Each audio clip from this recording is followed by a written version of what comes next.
নমস্কার, aroma of রান্নাঘরে আপনাদের সকলকে স্বাগত। আজকে আরো একটা নতুন রেসিপি নিয়ে এসেছি। চলুন আপনাদের সবাইকে সঙ্গে নিয়ে শুরু করি আজকের রেসিপি।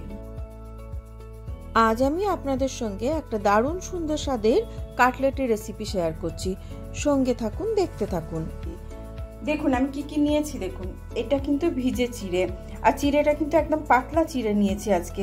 আর দেখুন এরকম হাতে করে ম্যাশ করলে কিন্তু এটা ম্যাশ হয়ে যাচ্ছে, মানে চিড়েটাকে ভালোভাবে ভেজাতে হবে। এছাড়া যা যা নিয়েছি সেগুলো একটু বলি। এখানে দেখুন এটা রোস্টেড জিরে আছে, মানে কাঠখোলায় ভাজা জিরে আছে। এটা হচ্ছে নারকেল কুচি, এটা বাদাম কুচো, একটু গাজর নিয়েছি, ধনেপাতা নিয়েছি, আদা ক্রাশ করা আছে, মানে গ্রেট করা আছে, আর এটা হচ্ছে লঙ্কা কুচি, আর এই মটরশুঁটিগুলোকে একটুখানি থেতো করে নিয়েছি। আর এটা হচ্ছে পেঁয়াজ। পেঁয়াজটা কিন্তু একটাই নিয়েছি, মিডিয়াম সাইজের। এইগুলো তো লাগবে এই চিড়ের মধ্যে যখন মাখবো তখন দেবো। এছাড়া লাগবে একটা বয়েল আলু। এ দেখুন একটা আলুকে বয়েল করে রেখে নিয়েছি। এইবার আর যা যা লাগবে সেটা দেখাই। এটা একটা ব্যাটার তৈরি হবে। এই ব্যাটারের মধ্যে আছে 2 চামচ কর্নফ্লোর আর 1 চামচ ময়দা, অল্প একটু নুন আর একটু গোলমরিচ। এটা জল দিয়ে, প্লেন জল দিয়ে গুলে রাখবো। আর লাগবে কিছুটা ব্রেড ক্রাম্বস। ব্রেড ক্রাম্বস কিন্তু লাগবেই। চলুন শুরু করি। প্রথমে বাটিটার মধ্যে এই চিড়েটাকে আমি ট্রান্সফার করে দিচ্ছি। চিড়েটা ভিজেই আছে, জল কিন্তু নেই চিড়েতে। এরপরে এই যে আলুটা এটা দিয়ে দিলাম। আর এখানে যা যা রেখেছি আমি কুচনো জিনিস, সেগুলো একে একে করে দিই।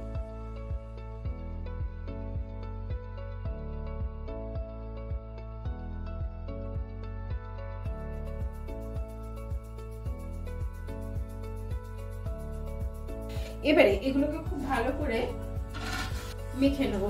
হাতে করেই মাখবো, কেন না হলে কিন্তু ভালোভাবে মাখা যাবে না। আর যদি প্রয়োজন পড়ে বাইন্ডিং করার জন্য তবেই আমি একটু বেসন দেবো, আদারওয়াইজ দেবো না। আর দেবো নুনের মধ্যে আন্দাজ মতো নুন দিয়ে দিচ্ছি, স্বাদ অনুযায়ী দেবেন।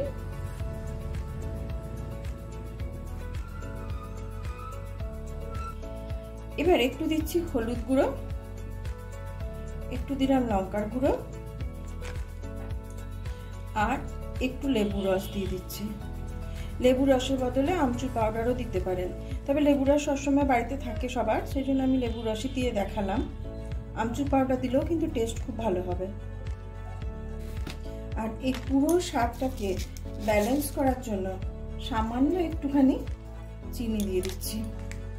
এবারে এগুলোকে সবকটাকে একদম সুন্দর করে মেখে নেব, যাতে কাটলেটের আকারে শেপ দিতে কোনো অসুবিধা না হয়। দেখুন এর যা বাইন্ড আছে এতে এমনি শেপ ধরে যাচ্ছে, তাই জন্য আমি আর এতে কিন্তু কোনো বেসন টেসন কিচ্ছু মেশাবো না, এমনি শেপ দেওয়া যাবে। যদি দেখেন যে কখনো যে চিড়েতে জল থেকে গেছে, একটু পাতলা হয়ে গেছে, তখন অল্প একটুখানি বেসন মিশিয়ে নেবেন, খুব বেশি না, অল্প মেশাবেন। এবার এটাকে শেপ দেবো। তার আগে এই যে ব্যাটারটা রেখেছি এটাকে একটু গুলে নেব। দেখুন এইবার এটাকে শেপ দেবো। এরকম সাইজের নিচ্ছি, নিয়ে প্রথমে তো এটা একটু এইভাবে পাকিয়ে নেবেন যাতে এটা বাইন্ডের আকারে চলে আসে। তারপরে এটাকে আমি একটা ডায়মন্ডের শেপ দিচ্ছি, যেরকম কাটলেট হয়। এই যে এইভাবে সবকটাকে আমি একটা একটা করে তৈরি করে নেবো। আগে আর একটা করে দেখাচ্ছি।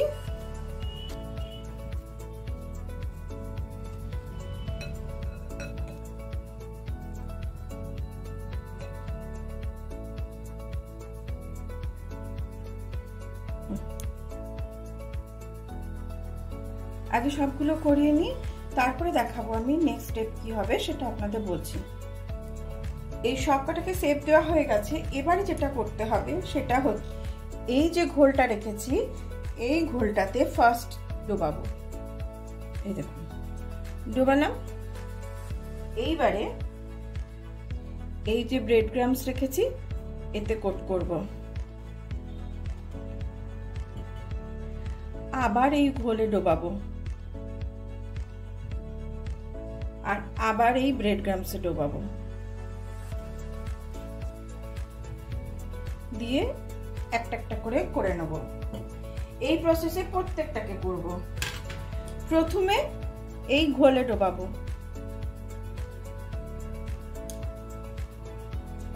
তারপরে ব্রেড ক্রাম্বসে।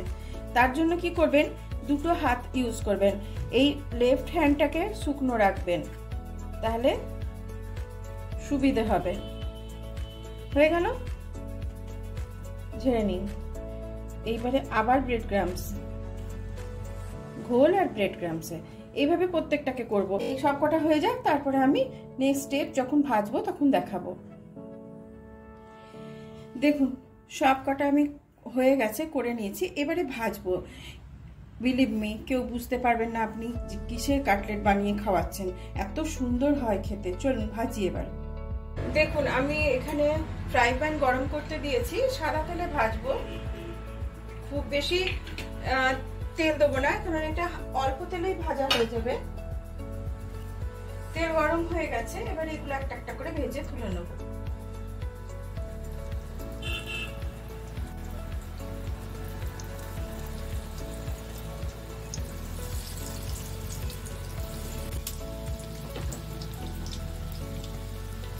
একটা সাইড হয়ে গেছে, আর একটা সাইড উল্টে দিচ্ছি। এরকম লাল লাল করে ভাজবেন, দারুণ সুন্দর খেতে হয়। যদি বাড়িতে গেস্ট আসা থাকে আগে থেকে বানিয়ে ফ্রিজে রেখে দিন, থেকে যাবে, নষ্ট হবে না। 2-3 দিন আরামসে থেকে যাবে। আর ডিপ ফ্রিজে রাখেন যদি, তাহলে তো থেকেই যাবে। পরে বার করে ভেজে দেবেন খালি জাস্ট। একটা ব্যাচ আমার ভাজা হয়ে গেছে, আমি জাস্ট একটু সাউন্ডটা শোনাচ্ছি, কতটা ক্রাঞ্চি হয়েছে দেখুন। বিশ্বাস করুন কেউ বুঝতেই পারবেন না আপনি কিসের কাটলেট বানিয়েছেন।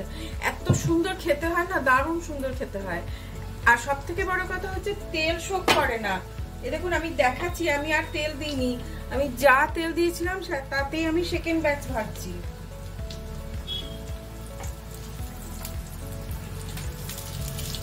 এবং তারপরেও তেলটা থেকে যাবে, আমি দেখাবো আপনাদেরকে তেলটা।